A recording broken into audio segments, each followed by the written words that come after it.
facile raggiungere questo traguardo, ma voi ci siete arrivati e anche in ottima salute.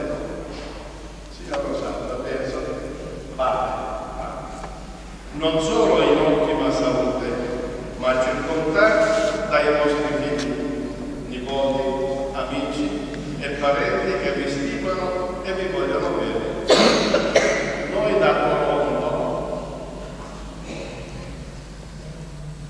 se adesso avete l'immagine ben precisa di coloro i quali vi scrivono, vi auguriamo una giornata indimenticabile e tutto ciò che il vostro cuore desidera, e se vi conosco bene so già che cosa sia: pace, serenità e tanti bei momenti trascorsi in famiglia.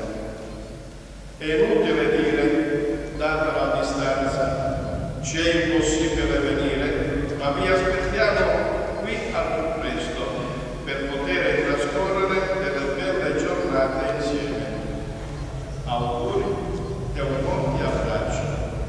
Vostra nipote Marilena. Si emoziona, no?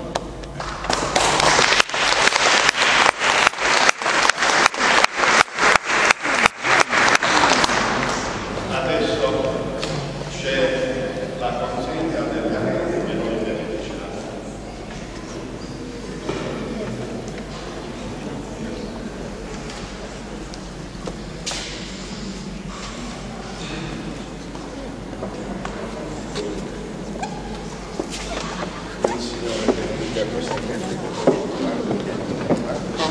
Dello Spirito Santo. Amen. Amen.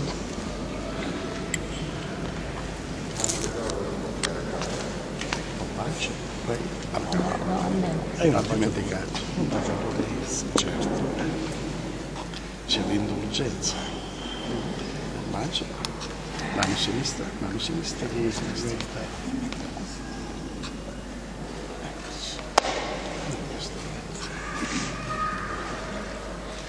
Allora si battevano le mani perché erano novelli sposi.